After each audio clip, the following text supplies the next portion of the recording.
Welcome to G3 media. ముందుగా headlines చూద్దాం.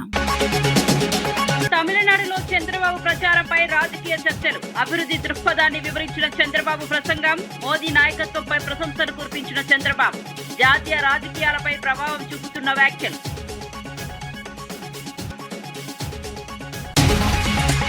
హరీష్ రావు బీజేపీలో చేరుతున్నారన్న వార్తలను ఖండించిన సంజయ్. టీఆర్ఎస్ బీజేపీ పొత్తు ప్రచారం అవాస్తవమన్న బండి సంజయ్. కాంగ్రెస్ మైండ్ గేమ్ ఆడుతోందన్న కేంద్ర మంత్రి ఆరోపణలు. బీజేపీ స్వతంత్రంగా రాజకీయాలు చేస్తుందని సంజయ్ స్పష్టం.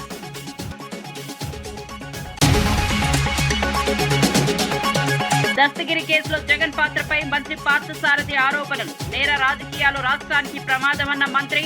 పూర్తి విచారణ జరపాలని డిమాండ్ చేసిన పార్థసారథి. కేసులో నిజాలు వెలుగులోకి రావాలని మంత్రి పిలుపు. ఆర్టీసీ సమస్యలపై ప్రభుత్వం సానుకూలంగా ఉందన్న పొన్నం. కార్మిక డిమాండ్లపై కమిటీ ఏర్పాటు చేశామన్న మంత్రి వ్యాఖ్యలు. నివేదిక ఆధారంగా చర్యలు తీసుకుంటున్నామన్న పొన్నం ప్రభాకర్. ఆర్టీసీ బలోపేతమే ప్రభుత్వ లక్ష్యమన్న మంత్రి స్పష్టం. కేసీఆర్ ప్రసంగానికి భారీ ప్రజాదరణ అన్న హరీష్ రావు. రేవంత్ ప్రసంగానికి తక్కువ స్పందన వచ్చిందన్న వ్యాఖ్యలు. ప్రజల్లో కేసీఆర్ ప్రభావం కొనసాగుతుందన్న హరీష్ అభిప్రాయం. ప్రభుత్వంపై అసంతృప్తి పెరుగుతోందన్న హరీష్ రావు. కేసీఆర్ ప్రసంగానికి వచ్చిన ప్రజాదరణపై మాజీ మంత్రి హరీష్ రావు వ్యాఖ్యలు చేశారు. కేసీఆర్ మాట్లాడిన ప్రసంగాన్ని లక్షలాది మంది వీక్షించగా సీఎం రేవంత్ రెడ్డి ప్రసంగాన్ని తక్కువ మంది మాత్రమే చూశారని పేర్కొన్నారు. ఇది ప్రజల్లో ఎవరి ప్రభావం ఎక్కువగా ఉందో చూపుతుందని అన్నారు. కేసీఆర్ నాయకత్వానికి ఇంకా ప్రజల్లో విశ్వాసం ఉందని స్పష్టం చేశారు. ప్రస్తుత ప్రభుత్వంపై ప్రజల్లో అసంతృప్తి పెరుగుతోందని ఆరోపించారు. ఈ వ్యాఖ్యలతో రాజకీయ వాతావరణం మరింత వేడెక్కితే ప్రజా మద్దతు తమ వైపే ఉందని హరీష్ రావు ధీమా వ్యక్తం చేశారు. చూడడం జరిగింది. రేవంత్ రెడ్డి గారి ప్రసంగాన్ని కేవలం 4 లక్షల మంది మాత్రమే లైవ్లో చూసినారు. అంటే not even 10% of the viewership. KCR గారి వ్యూవర్షిప్లో 10% కూడా రేవంత్ రెడ్డి గారికి వ్యూవర్షిప్ లేదు. అంటే ప్రజలు కేసీఆర్ గారి పట్ల ఎంత గౌరవంగా ఉన్నారు, 2.5 ఏళ్లలో నీ స్థాయి ఎక్కడి నుంచి ఎక్కడికి పడిపోయిందో స్పష్టంగా అర్థమవుతుంది. దానికి ఇంకో లైవ్ కూడా చూపిస్తాను నేను. బీఆర్ఎస్ పార్టీ అఫీషియల్ వెబ్సైట్లో మా న్యూస్ ఛానల్లో 2000 మంది కేసీఆర్ గారిది 2K లైవ్ చూస్తూ ఉన్నారు నిన్న. అదేవిధంగా రేవంత్ రెడ్డి గారు చూస్తే ఇది కాంగ్రెస్ పార్టీ అఫీషియల్ వెబ్సైటు 54 మంది చూస్తున్నారు. ఎక్కడ 54, ఎక్కడ 2000? అది 54, ఇది 2000. ఆర్టీసీ కార్మికుల డిమాండ్లపై ప్రభుత్వం సానుకూలంగా ఉందని మంత్రి పొన్నం ప్రభాకర్ తెలిపారు. ప్రయాణికులకు ఇబ్బందులు కలగకుండా సమస్యలను పరిష్కరించడమే ప్రభుత్వ లక్ష్యమని అన్నారు. కార్మికుల సమస్యలను పరిశీలించేందుకు 4 అధికారులతో కమిటీ ఏర్పాటు చేసినట్లు వెల్లడించారు. ఉద్యోగులు తమ సమస్యలను కమిటీ ముందు వినిపించాలని సూచించారు.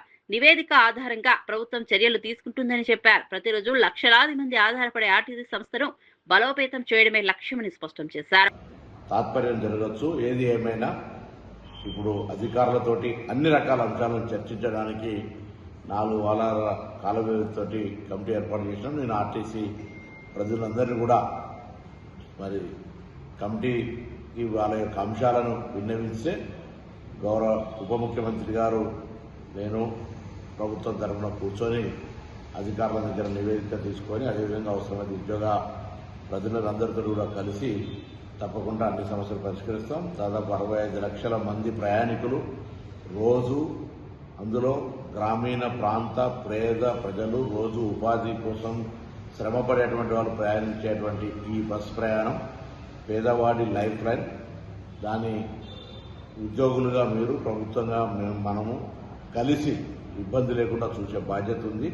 తప్పకుండా వాళ్ళకు సంబంధించినటువంటి సంక్షేమము, ఉద్యోగులది, ప్రయాణికుల సౌకర్యము, సంస్థ పరిరక్షణ తప్పకుండా చూస్తాం. కాబట్టి ఎటువంటి బేసిజన్ పోకుండా అధికారులకు సంబంధించినటువంటి సమస్యలన్నీ నివేదించమని వారితో అందరూ కూడా ఉన్నత అధికారులు వారి ద్వారా ప్రభుత్వంకు నివేదిక తీసుకొని వాటన్నింటినీ పరిష్కారం చేయడం జరుగుతుందని నేను విజ్ఞప్తి చేస్తున్నాను. మంగళగిరిలో నిర్వహించిన మీడియా సమావేశంలో మంత్రి పార్థసారథి దస్తగిరి హత్య కేసుపై కీలక ఆరోపణలు చేశారు. ఈ ఘటనలో జగన్మోహన్ పాత్రపై తీవ్ర సందేహాలు వ్యక్తం చేస్తూ ఆయన రాజకీయ శైలిని విమర్శించారు. నేర రాజకీయాలు రాష్ట్రానికి ప్రమాదకరమని పేర్కొంటూ బాధ్యతాయుత నాయకత్వం అవసరమని అన్నారు. ఈ కేసులో పూర్తి స్థాయి విచారణ జరగాలని, నిజాలు వెలుగులోకి రావాలని డిమాండ్ చేశారు.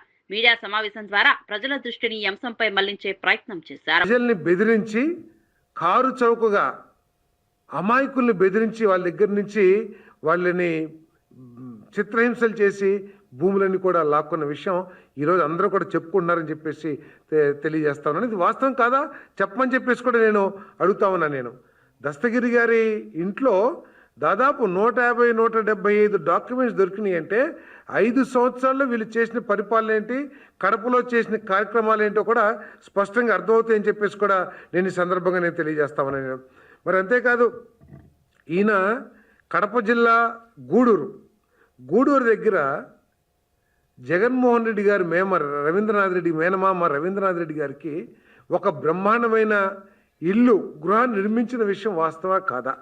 ఇప్పుడు కూడా గృహప్రవేశం జరగలేదు. అది వాస్తవా కాదా అని చెప్పేసి నేను ప్రశ్నిస్తా ఉన్నా. నేను దస్తగిరికి మాకు సంబంధం లేదని చెప్పేసి కడప వైసీపీ నాయకులు చెప్పే దమ్ముందా అని చెప్పేసి కూడా అడుగుతా ఉన్నాను. ఆయనకి అంతేకాకుండా రామాంజరెడ్డి పేరు మీద 30 దాకా డాక్యుమెంట్స్, ఎవరు రవీంద్రనాథ్ రెడ్డి గారి కుమారుడి పేరు మీద 30 డాక్యుమెంట్స్, రవీంద్రనాథ్ రెడ్డి సతీమణి గారు అరుణ్ కుమార్ గారి పేరు మీద మరికొన్ని డాక్యుమెంట్లు. వీళ్ళంతా ఎవరికి బినామీలు అని ప్రజలు ఆలోచించాల్సిన అవసరం ఉందని చెప్పేసి మనం చేస్తాను. వైసీపీ నాయకులు కార్యకర్తలు కూడా ఆలోచించుకోవాలి. ఈ విధానం ప్రజాస్వామ్యంలో అంటే ఎంతో కొంతమంది అయినా సరే ప్రజాస్వామ్యాన్ని గౌరవించే వాళ్ళు ఈ పార్టీలో ఉంటారని చెప్పేసి ఆలోచనతో నేను మాట్లాడుతున్నాను. నేను అసలు ఈ విధానాల్ని మీరందరూ ఆమోదించగలరా అని చెప్పేసి అడుగుతా ఉన్నా. నేను నాగుపాము నీడ కిందుండి ఏదో నీడలో ఉన్నామని చెప్పేసి బీజేపీలో హరీష్ రావు చేరుతారన్న వార్తలను కేంద్ర మంత్రి బండి సంజయ్ ఖండించారు. బీఆర్ఎస్ బీజేపీ మధ్య పొత్తు కోసం హరీష్ ప్రయత్నిస్తున్నారని వస్తున్న ప్రచారం అవాస్తవమని అన్నారు. కాంగ్రెస్ ఈ విషయంపై మైండ్ గేమ్ ఆడుతోందని విమర్శించారు. బీజేపీ ఎప్పుడూ స్వతంత్రంగా రాజకీయాలు చేస్తోందని, ఎవరితోనూ రాజీ పడదని స్పష్టం చేశారు. గతంలో కాంగ్రెస్ బీఆర్ఎస్ కలిసి పనిచేసిన సందర్భాలను గుర్తు చేశారు. ప్రజలను గందరగోళానికి గురి చేయడానికి తప్పుడు ప్రచారం జరుగుతోందని పేర్కొన్నారు. సార్, సంజయ్ గారు ఇప్పుడు బీజేపీ నేతలతోని హరీష్ రావు భేటీ అయినాడని చెప్పేసి నిన్న బాగా ప్రచారం జరిగింది కదా, మీతో వాళ్ళ కాంగ్రెస్ పార్టీలో ద్వంద్వ విధానాలు. ఒక ఆయన ఏమో తెలుసా, అలిగిపోయారు జీవన్ రెడ్డి చేరికను ఇద్దరు ఒప్పుట్లేదు, అలిగిపోయారని ఒక ఆయన అంటాడు. ఇంకో ఆయన అంటాడు బీజేపీలో హరీష్ రావు చేయడానికి వెళ్ళాలని ఇంకో ఆయన అంటాడు. రాష్ట్ర ముఖ్యమంత్రి ఏమంటాడు, ఏడాడ కలిసిండు, ఎవరు కలిసిండు, బీఆర్ఎస్ కును బీజేపీకి అలయన్స్ కోసం పోయినాడు. హరీష్ రావు అనే వ్యక్తి అలిగిపోయిందని వీళ్ళే అంటారు బీఆర్ఎస్ పార్టీ మీద. అలిగిపోయిన వ్యక్తి బీఆర్ఎస్ కు బీజేపీ అలయన్స్ కోసం ప్రయత్నం చేస్తాడా? అలిగిపోయిన వ్యక్తి బీఆర్ఎస్ తోని ఇది అనేది ప్రజల వాళ్ళు నమ్ముతలేరే. ఇక మీరు అడుగు పని చేయరు. ఎందుకంటే ఇప్పుడు మీరు ముసళ్ళు అయిపోయారు, మేము ముసళ్ళు అయిపోయారు.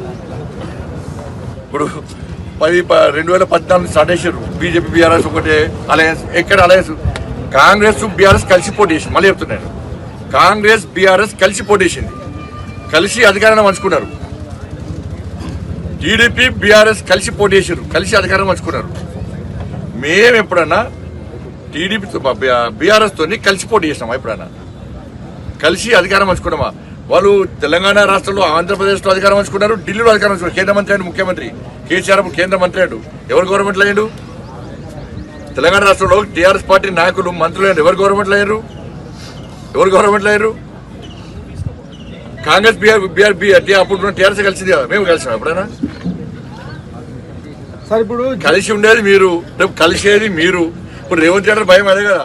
తమిళనాడు ఎన్నికల ప్రచారంలో సీఎం చంద్రబాబు చేసిన వ్యాఖ్యలు రాజకీయ వర్గాల్లో చర్చనీయాంశమయ్యాయి. చెన్నైలో చేసిన ప్రసంగాల్లో అభివృద్ధి, మౌలిక వసతులపై తన దృష్టిని వివరించారు. ప్రధాని మోదీ దృష్టి దేశ అభివృద్ధిపై ప్రశంసలు కురిపించారు. తెలుగు రాష్ట్రాల్లో విమానాశ్రయాల అభివృద్ధిపై కూడా ప్రస్తావించారు. ఈ వ్యాఖ్యలు ప్రాంతీయ రాజకీయాలతో పాటు జాతీయ రాజకీయాలపై కూడా ప్రభావం చూపుతున్నాయి. మద్దతుదారులు ఆయన అభివృద్ధి దృక్పథాన్ని స్వాగతిస్తుండగా, విమర్శకులు రాజకీయ ఉద్దేశాలను ప్రశ్నిస్తున్నారు. Always is thinking what is happening globally, how to do beyond global best practices, either administration, either reforms, either technology, you name anything. That is where I am admiring him. Long back, 30 years back, I started technology, majority you are aware. I am asking, today where is Chennai? Chennai airport, one of the oldest airport. Recently they developed again airport. Is it comparable to Hyderabad and Bangalore? When I developed Hyderabad, that is during Vajpayee period, then Bangalore also followed me, that model. After I got that model, that is a PPP model, 5,000 acres of land, one of the best airport. Then Karnataka followed that model. Now they improved further, one more terminal, one of the best in India, most experienced center. Now I am building one more airport better than both of these two. That is in Amaravati. Next version of airport. Where is Tamil Nadu? Why? That is where PM is encouraging people to move forward. Hydraa పేరుతో పేదల ఇళ్లను కూల్చివేస్తున్నారని మాజీ మంత్రి కొప్పుల ఈశ్వర్ తీవ్ర విమర్శలు చేశారు. అధికారంలోకి రావడానికి ఎన్నో హామీలు ఇచ్చిన ప్రభుత్వం వాటిని అమలు చేయడంలో విఫలమైందని అన్నారు. పేదల జీవితాలను దెబ్బతీసే చర్యలు తీసుకుంటూ ప్రజలను ఇబ్బందులకు గురి చేస్తున్నారని ఆరోపించారు. ఇళ్లను కోల్పోయిన కుటుంబాల బాధను ప్రభుత్వం గుర్తించడం లేదని పేర్కొన్నారు. పేదలపై అన్యాయం చేస్తే ప్రజల నుంచి తీవ్ర ప్రతిస్పందన వస్తుందని హెచ్చరించారు. అభివృద్ధి పేరుతో ప్రజలను నష్టపరచడం సరికాదని అన్నారు. ఉరిదీసేటువంటి అవకాశం ఉండదట. తెలంగాణ రాష్ట్రాన్ని సాధించినందుక 14 సంవత్సరాలు ఉద్యమం చేసినందుక రాష్ట్రానికి ముఖ్యమంత్రి అయి ఈ రాష్ట్రం ఎడారిగా ఉన్నటువంటి రాష్ట్రంలో పుష్కలంగా నీళ్లు తీసుకొచ్చినందుక, గొప్పగా పంటలు పండించినందుక, దేశంలో ఎక్కడ లేనటువంటి రైతు బంధు అనే పథకాన్ని ఇక్కడ ప్రవేశపెట్టి 80 లక్షల మందికి పంట పెట్టుబడి సహాయం చేసినందుక, 200 ఉన్నటువంటి పెన్షన్ 2000 చేసినందుక, 24 గంటల కరెంట్ ఇచ్చినందుక, పండించిన వడ్లను మొత్తం కొన్నందుక, గ్రామాలను మొత్తం అభివృద్ధి చేసినందుక, ఈ రాష్ట్రాన్ని సస్యశ్యామలం చేసినందుక ఉరియాలి కేసీఆర్ ను. నేను ఈ సందర్భంగా అడుగుతున్నా ముఖ్యమంత్రి రేవంత్ రెడ్డిని, అసలు నిన్ను ఎన్నిసార్లు ఉరియాలి? నువ్వు ఇచ్చిన వాగ్దానాలకు 2.5 సంవత్సరాలుగా వాటిని పట్టించుకోకుండా, పైగా గత ముఖ్యమంత్రిని, గత ప్రభుత్వాన్ని నిందించుకుంటూ నువ్వు కాలయాపన చేస్తూ ప్రజలను పిచ్చోళ్ళను చేసి ఆడిస్తున్నందుకు నిన్ను ఎన్నిసార్లు ఉరి తీయాలో ఒక్కసారి నువ్వు సమాధానం చెప్పాలి. నువ్వు ఈ రాష్ట్రంలో ముఖ్యమంత్రి కావడం కోసం ఎన్ని అబద్ధాలు ఆడినావు, ఎన్ని మాయమాటలు చెప్పినావు, ఎన్ని తప్పుడు వాగ్దానాలు చేసినావు. 420 హామీలు ఇస్తావా? ఒక్క హామీ అమలు చేసినావా? 6 గ్యారంటీలలో ఒక్క గ్యారంటీ అన్నా సజావుగా ఇవాళ అమలు చేసినావా? నీకు సిగ్గుందా అసలు మాట్లాడేందుకు? కేసీఆర్ గారిని పట్టుకొని మనిషివా నువ్వు మాట్లాడేందుకు? ఆయన సమాధి మీద నీ జెండా పెడతావా? నీ సమాధి మీద జెండా నీ సమాధి మీద ప్రజలు తొక్కేటువంటి రోజులు దగ్గరనే ఉన్నాయి. గుర్తు పెట్టుకో రేవంత్ రెడ్డి. నోరు ఉంది కదా అని ఏది పడితే అది మాట్లాడు కాదు. అంటే ఈ హరాస్మెంట్ మాటలే చేస్తున్న జాలగాను. ఇప్పటికే వేల మంది జీవితాలతోటి నీ హైడ్రా పేరు మీద హైదరాబాద్ లో కావచ్చు, రాష్ట్రంలో ఇతర ప్రాంతాల్లో కావచ్చు, నువ్వు హైడ్రా పేరు చెప్పి పేద ప్రజల ఉసురు తీస్తున్నది చాలదా? ఈ దొక్కుతున్నావు కదా, నువ్వెవరు దొక్కుతున్నావు? పై వచ్చిన ఆరోపణలను పూర్తిగా ఖండిస్తూ ఏపీ ఎంప్లాయీస్ మాజీ అధ్యక్షుడు వెంకట్రామరెడ్డి స్పందించారు. తాను ఎలాంటి తప్పు చేయలేదని, తనపై ఆరోపణలకు ఎలాంటి ఆధారాలు లేవని స్పష్టం చేశారు. ప్రభుత్వం అధికారంలో ఉందని, తనను అన్యాయంగా డిస్మిస్ చేసిందని ఆరోపించారు. ఉద్యోగులకు ఇవ్వాల్సిన ప్రయోజనాలు ఇవ్వడం లేదని, ఉద్యోగ సంఘాలు నిరసనలు చేస్తున్నాయని గుర్తు చేశారు. గతంలో తాను ఉద్యోగుల ప్రయోజనాల కోసం పనిచేశానని తెలిపారు. ఇలాంటి చర్యలతో తనను భయపెట్టలేరని స్పష్టం చేశారు. చట్టపరంగా పోరాటం చేసి నిజాన్ని బయట పెడతానని అన్నారు. నేను ప్రభుత్వానికి వ్యతిరేకంగా అంటే గత ఎన్నికల్లో ప్రచారం చేసిన ఒక ఆరోపణతో నన్ను డిస్మిస్ చేయడం జరిగింది. అయితే నా మీద కేసు 2 సంవత్సరాల నుంచి ఉంది. కడప కలెక్టర్గా రిపోర్ట్ ఇచ్చి కూడా 8 సంవత్సరాలు అయింది. ఇప్పుడు ఎందుకు ఇచ్చింది అనేది మనందరూ ఉద్యోగులందరూ కూడా ఆలోచించాలని చెప్పి కోరుతున్నా. ఎందుకంటే మొన్న ఆదివారం రోజు అన్ని ఉద్యోగ సంఘాల నాయకులు, ఏపీఎన్జీఓ అధ్యక్షుడు విద్యాసాగర్ గారు, రాష్ట్ర వ్యాప్తంగా ఆర్టీసీ కార్మికులు సమ్మెకు దిగిన నేపథ్యంలో జేఏసీ చైర్మన్ వెంకన్న ప్రభుత్వంపై తీవ్ర అసంతృప్తి వ్యక్తం చేశారు. కార్మికుల సమస్యలపై ఎన్నిసార్లు విజ్ఞప్తి చేసినా ప్రభుత్వం స్పందించలేదని విమర్శించారు. గత బీఆర్ఎస్ ప్రభుత్వం విధించిన ఆకాంక్షలనే ప్రస్తుత ప్రభుత్వం కొనసాగిస్తోందని ఆరోపించారు. ఆర్టీసీ సంస్థల్లో ప్రజాపాలన లేకుండా నిర్ణయాలు తీసుకుంటున్నారని అన్నారు. ఉద్యోగుల సంక్షేమం, జీతాలు, భద్రత వంటి కీలక అంశాలు నిర్లక్ష్యం అవుతున్నాయని పేర్కొన్నారు. సమస్యలు పరిష్కరించే వరకు సమ్మె కొనసాగుతుందని హెచ్చరించారు. ప్రజలకు ఇబ్బందులు కలగకూడదని కోరుతూ ప్రభుత్వం వెంటనే చర్చలకు రావాలని డిమాండ్ చేశారు. ఎలాంటి స్పందన వారి నుండి రాలేదు. మార్చి 13 తారీఖున సమ్మె నోటీసు జేసీ ఆధ్వర్యంలో ఇస్తే దాదాపుగా 40 రోజులు 41 రోజు కావస్తున్నప్పటికీ ఈ రోజు వరకు కూడా ప్రభుత్వం నుంచి ఎలాంటి స్పందన కానీ సమ్మె నివారణ చర్యలు చేపట్టాలనే ఒక ఆలోచన ఈ ప్రభుత్వానికి రాకపోవడం పట్ల మేమంతా విచారం వ్యక్తం చేస్తున్నాం. గత బీఆర్ఎస్ ప్రభుత్వ హయాంలో పెట్టినటువంటి ఆంక్షలనే ఇప్పటికీ ఈ ప్రభుత్వం కొనసాగిస్తున్నది. కాబట్టి ఆర్టీసీలో ప్రజాపాలన అనేది లేదు. కేవలం ఇప్పుడు బీఆర్ఎస్ ప్రభుత్వం అనుసరిస్తున్నటువంటి పాలనే ఇప్పుడు ఉన్నది. ఈరోజు మన పూర్వీకులు మీరు మేమందరం కష్టపడి పనిచేసి సంపాదించుకున్నటువంటి ఈ ఆర్టీసీ ఆస్తులను స్థలాలను ఈ ఆర్టీసీ భూములను మొత్తం ప్రైవేటు వ్యక్తులకు దారదత్తం చేస్తుంటే మీకు మనసు ఎట్లా ఒప్పుతుంది? కనీసం కొద్దినన్నా మీరు ఆత్మవిమర్శన చేసుకొని ఈ సమ్మెకు సహకరించవలసిందిగా కోరుతున్నాం. కేసీఆర్ రేవంత్ రెడ్డి ఒకరినొకరు కాపాడుకుంటున్నారని బీజేపీ రాష్ట్ర అధ్యక్షుడు రామచంద్రరావు ఆరోపించారు. ఇద్దరు రాజకీయంగా పరస్పరం సహకరిస్తూ ప్రజలను తప్పుదోవ పట్టిస్తున్నారని విమర్శించారు. కాళేశ్వరం ప్రాజెక్టుపై పూర్తి స్థాయి విచారణకు కాంగ్రెస్ ప్రభుత్వం ముందుకు రావడం లేదని అన్నారు. కేవలం కొన్ని బ్యారేజీలకే విచారణ పరిమితం చేయడం అనుమానాలకు తావిస్తోందని పేర్కొన్నారు. ప్రజలకు నిజాలు తెలియకుండా రాజకీయ ప్రయోజనాల కోసం వ్యవహరిస్తున్నారని ఆరోపించారు. కాంగ్రెస్ బీఆర్ఎస్ సభలు రాష్ట్ర రాజకీయాలపై ప్రభావం చూపవని అన్నారు. మేము ఆ రోజు డిమాండ్ చేస్తే వాళ్ళు వచ్చి ఇక్కడ ఎంక్వైరీ చేస్తే ఇక్కడ ఆ కట్టడాల మీద జరిగినటువంటి ఒక అవకతవకల మీద నాణ్యత మీద మేము మాట్లాడినాం. మీరు అది తీసుకొని ఇంకా దాన్ని ఎంక్వైరీ చేయలేదు. మీకు ఉండొచ్చు కృతజ్ఞతలు, కేసీఆర్ గారిని కృతజ్ఞత ఉండొచ్చు, ఎందుకంటే నువ్వు నోట్ టు ఓటు కేసులో వారు రక్షించారు. ఇప్పుడు మీరు వారిని రక్షించే ప్రయత్నం చేస్తున్నారు కాళేశ్వరంలో. దయచేసి తెలంగాణ ప్రజలతో మీరు ఆడుకోకండి. తెలంగాణ ప్రజలకు వాస్తవాలు చెప్పాలి. మీరు కేవలం ఇద్దరు కూడా భయపడి బీజేపీ యొక్క పెరుగుదలతో భయపడి ఈరోజు ఈ ఇద్దరు కూడా నాటకాలు చేస్తున్నారు. ఒకడు అక్కడ మీటింగ్ పెడతాడు, ఒకడు ఇక్కడ మీటింగ్ పెడతాడు. ఆ మీటింగ్లో పస ఉండదు, ఏముండదు. మీ ఇద్దరు ఒక్కొక్కరు కాలు మొక్కుని ఒకరికొకరు రక్షించుకుంటారు. మా కాలు మొక్కాల్సిన అవసరం ఎవరు లేరు, అవసరం కూడా లేదు. మేము ప్రజల కాలు మొక్కుతాము. ఇద్దరిని మీరు అర్థం చేసుకున్నారు. బీజేపీకి అవకాశం ఏం చెప్పేసి కూడా నేను తెలియజేస్తాను. నిన్న 2 సభలు కూడా రాజకీయమైన ప్రభావం తెలంగాణలో లేదు అని స్పష్టం చేస్తాం. మూసీ పునరుజ్జీవం ప్రాజెక్టు టెండర్లలో అవకతవకలు జరుగుతున్నాయని బీజేపీ నేత రఘునందన్ రావు ఆరోపించారు. కాంట్రాక్టర్లను బెదిరిస్తూ టెండర్లలో పాల్గొనకుండా అడ్డుకుంటున్నారని అన్నారు. కాళేశ్వరం నిర్మాణంలో కీలకంగా ఉన్న అదే సంస్థకు పనులు ఇవ్వడం అనుమానాస్పదమని పేర్కొన్నారు.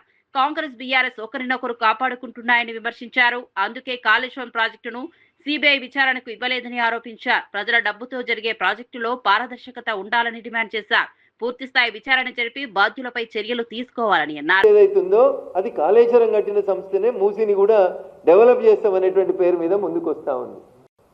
ఇద్దరు అట్లే తిట్టుకుంటూ ఉండండి, బట్ కేసులు పెట్టుకోవద్దు, అరెస్టులు చేయొద్దని వాళ్ళ లావాదేవీలన్నింటినీ సాఫ్గా నడుపుతున్నటువంటి సంస్థ కాళేశ్వరం నిర్మాణం లోపల ప్రముఖ పాత్ర పోషించినటువంటి సంస్థ. అందుకని ఈయన సిబిఐ విచారణ ఈయన అడిగాడు, ఆయన అట్లే నడిపిస్తూ ఉంటాడు. నిన్న నీళ్ల శాఖ మంత్రి అనుకుంటాడు పోయి చెప్తున్నాడు, దోషులను ఎవరిని వదిలిపెట్టం. ఎన్ని రోజులైంది సార్? జగిత్యాలలో జరిగిన సభపై తెలంగాణ జాగృతి అధ్యక్షురాలు కవిత తీవ్ర వ్యాఖ్యలు చేశారు. వయసైన నేతలను యువకులుగా చూపించడం రాజకీయంగా సరైంది కాదని ఎద్దేవా చేశారు. రాష్ట్రంలో నిజమైన యువతకు అవకాశాలు ఇవ్వకుండా కేవలం కొందరినే ముందుకు తెస్తున్నారని విమర్శించారు. కొత్త రాజకీయ పార్టీ ద్వారా యువతకు మంచి అవకాశాలు కల్పిస్తామని హామీ ఇచ్చారు. బీఆర్ఎస్ పార్టీలో మహిళలకు సరైన గౌరవం లేదని కూడా ఆరోపించారు. యువత మహిళలకు ప్రాధాన్యత ఇవ్వాల్సిన అవసరం ఉందని పేర్కొన్నారు. రాజకీయాల్లో కొత్త మార్పు అవసరమని ప్రజలు కూడా దీనిని గుర్తించాలని అన్నారు. పార్టీలో యూత్ కి మంచి అవకాశాలు ఉంటాయి కాబట్టి యంగ్ పార్టీగా ఉండేటటువంటి కొత్త చేంజ్ తీసుకొచ్చే పార్టీ వైపు ప్రజలు చూడాలని చెప్పి నేను రిక్వెస్ట్ చేస్తా ఉన్నా. ఎట్ ద సేమ్ టైం మీరు బీఆర్ఎస్ పార్టీ పెట్టినటువంటి సభను అబ్జర్వ్ చేసినట్టయితే కేంద్ర ప్రభుత్వాన్ని పల్లెత్తు మాట అనలేదు. జాతీయ పార్టీని అని చెప్పుకునేటటువంటి పార్టీ ఇవాళ దేశవ్యాప్తంగా చర్చ అవుతున్న అంశం ఏంది? మహిళా బిల్లు, డీలిమిటేషన్.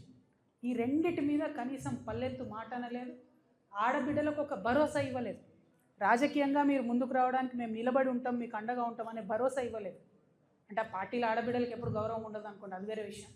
కానీ చూస్తే మందేమనుకుంటారు అనడానికన్నా కనీసం మరి మహిళా బిల్లు పోయింది, మేము జాతీయ పార్టీ, దాని మీద మాకు విధానం ఉంటుంది, దీని మీద మేము పోరాటం చేస్తామన్న మాట కూడా బీఆర్ఎస్ పార్టీ మాట్లాడకపోవడం అన్నది నిజంగా శోచనీయం. జగిత్యాల ఎమ్మెల్యే సంజయ్ కుమార్ వ్యాఖ్యలపై బీఆర్ఎస్ నాయకురాలు దావా వసంత తీవ్రంగా స్పందించారు. జీవన్ రెడ్డి చేరికపై సంజయ్ చేసిన వ్యాఖ్యలను తప్పుపడుతూ ఆయన రాజకీయ స్థితిపై ప్రశ్నలు లేవనెత్తారు. అసలు ఆయన ఏ పార్టీలో ఉన్నారో స్పష్టం చేయాలని డిమాండ్ చేశారు. కాంగ్రెస్ కండువా కప్పుకోలేక బీఆర్ఎస్ లో ఉండలేక అయోమయంలో ఉన్నారని ఎద్దేవా చేశారు.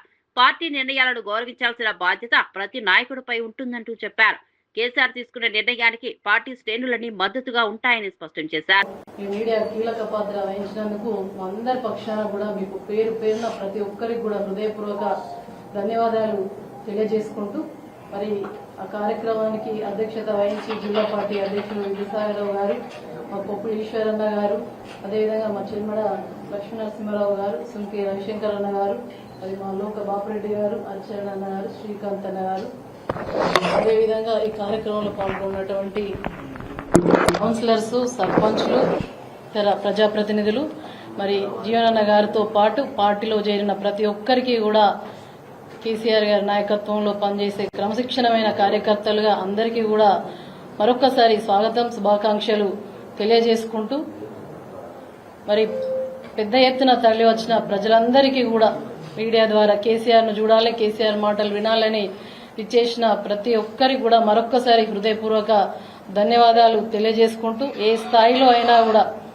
అటు జీవన్ రెడ్డి గారి అభిమానులైనా ఇటు బీఆర్ఎస్ పార్టీ కార్యకర్తలైనా ప్రతి ఒక్కరు కూడా శక్తి వంచన లేకుండా పనిచేసిన ప్రతి ఒక్కరికి కూడా మరొక్కసారి హృదయపూర్వక ధన్యవాదాలు తెలియజేసుకుంటూ ఇదే స్ఫూర్తితోటి అధిష్టానం ఏ కార్యక్రమం ఇచ్చినా కూడా మరి ముందుకు వెళ్లాల్సిందిగా ప్రతి ఒక్కరికి కూడా ఒక కుటుంబం లాగా మనం అందరం కూడా జగిత్యాల జిల్లాను మన పెద్దలందరి ఆధ్వర్యంలో ప్రతి ఒక్క సమస్య మీద ప్రశ్నించే గొంతుకై పోరాడదామని చెప్పేసి తెలియజేసుకుంటూ మరి ఇవాళ నిన్న ఎమ్మెల్యే గారు మాట్లాడుతూ ఉంటే జీవన్ రెడ్డి గారి చేరికనట ఉద్యమకారులు బీఆర్ఎస్ శ్రేణులు అసంతృప్తి వ్యక్తం చేస్తున్నారని చెప్పేసి మాట్లాడుతూ ఉన్నారు. నేను ఇలా ఎమ్మెల్యేని అడుగుతా ఉన్నా, ఇలా జీవన్ రెడ్డి గారు బీఆర్ఎస్ పార్టీ ఇవాళ నిన్న కేసీఆర్ గారి సమక్షంలో కండువా కప్పుకున్నారు. జిల్లా పార్టీ ఆఫీసులో కండువా కప్పుకొని బాజాప్తాగా ఇలా ప్రెస్ మీట్ పెడుతున్నారు. అసలు నీ ఏ పార్టీ నాయనా అని చెప్పేసి అడుగుతా ఉన్నాం. మొన్న ప్రెస్ మీట్ పెట్టినాం, నీ చుట్టుపక్కల అందరేమో కాంగ్రెస్ కండువాలు కప్పుకొని కూర్చున్నారు. సీఎం రేవంత్ రెడ్డి బీజేపీతో టచ్ లో ఉన్నారని బీఆర్ఎస్ ప్రధాన కార్యదర్శి జీవన్ రెడ్డి ఆరోపించారు. కాంగ్రెస్ లోనే కొనసాగుతానని చెబుతున్నప్పటికీ వాస్తవానికి వేరే రాజకీయ వ్యూహం అమలు చేస్తున్నారని విమర్శించారు. బీజేపీతో సంబంధాలను కొనసాగిస్తూ తన రాజకీయ భవిష్యత్తును సురక్షితంగా ఉంచుకునే ప్రయత్నం చేస్తున్నారని అన్నారు. ఈ అనుబంధానికి చంద్రబాబు మధ్యవర్తిగా వ్యవహరిస్తున్నారని ఆరోపించారు. ప్రజల ముందు ఒకలా లోపల మరోలా వ్యవహరించడం ప్రజాస్వామ్యానికి విరుద్ధమని అన్నారు. ప్రజలు ఈ విషయాలను గమనిస్తున్నారని, త్వరలో నిజాలు బయటపడతాయని చెప్పారు. రాజకీయాల్లో పారదర్శకత అవసరమని నాయకులు తమ వైఖరిని స్పష్టంగా చెప్పాలని డిమాండ్ చేశారు. ఎన్డీఏ ప్రభుత్వం మధ్య బీజేపీ మధ్య ఏదైతుందో వారిది చంద్రబాబు నాయుడు ఉన్నాడు, ఈయన అనుకుంటున్నాడు చంద్రబాబు నాయుడు కాపాడతాడని చెప్పాను. కాంగ్రెస్ పార్టీ అధిష్టానం ఇవాళ నిర్వీర్యం నిశ్చితమైనట్టు కనబడుతుంది. మరి ఇన్ని కుట్రలు కుతంత్రాలు చేస్తున్నా కానీ మరి ఎందుకు సైలెంట్ ఉంటుందో అర్థం కావటం లేదని చెప్పండి. రాష్ట్రంలో కాంగ్రెస్ పార్టీ సుస్థిరంగా ఉన్నది, 66 స్థానాలు ఉన్నాయి. నీకెందుకే మళ్ళీ ఇంకా కొత్త సభ్యులు? నీ సభ్యుల నీకు నమ్మకం లేదా? ఎందుకు కాంగ్రెస్ పార్టీ అధిష్టానాన్ని ఏదైతుందో ప్రెషర్ టాక్టిక్స్, నీకంటే కుంపటి ఏర్పాటు చేసుకోవాలి, నీకంటే కుంపటి ఏర్పాటు చేసుకోవాలి. దయచేసి ఏదైతుందో కనీసం నిన్నటి సభ కేసీఆర్ గారు ఏదైతుందో జగిత్యాల సభ అని చెప్పడం జగిత్యాలకి పరిమితం కాదు. వాస్తవం నిన్నటి సభ దీని అంత పెద్ద ఎత్తున మరి కేసీఆర్ గారి అభిమానులు ఎవరు ఊహించిన దానికంటే ఏదైతుందో ఇలా పెద్ద ఎత్తున. తెలంగాణలో బీఆర్ఎస్ పార్టీకి రాజకీయంగా ముగింపు దశ వచ్చిందని ప్రభుత్వ విప్ బాల్మూరి వెంకట్ తీవ్ర వ్యాఖ్యలు చేశారు.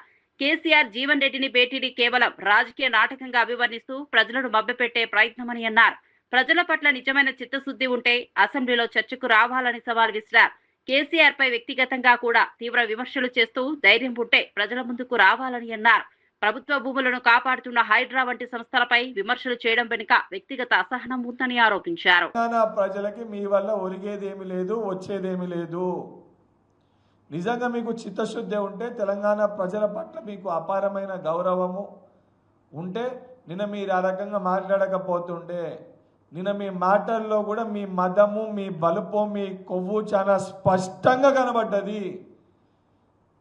మీరు చేసిన తప్పులకి ప్రజలు మిమ్మల్ని నీలకేసి కొడితే ప్రజలు తప్పు చేసిరని చెప్పి నిన్న కూడా ప్రజల్నే నిందిస్తున్నావు, నిన్న కూడా ప్రజల గురించే మాట్లాడుతున్నావు. ఈరోజు కల్వకుంట్ల చంద్రశేఖరరావు దొంగతనం చేసిండని చెప్పి సరే నేను మా పార్టీ నాయకులు మాట్లాడితే రాజకీయ పరంగా విమర్శించారు అనుకోవచ్చు. కానీ కన్న కూతురు కేసీఆర్ కన్న కూతురు తోడబుట్టిన కేటీఆర్ చెల్లె వాళ్ళ కుటుంబ సభ్యురాలు తనే బయటికి వచ్చి అడ్డగోలుగా వాళ్ళని రాక్షసులు రాబందులు తెలంగాణ రాష్ట్రాన్ని ఆగం చేసిర్రని చెప్పి వాళ్ళు మాట్లాడింది.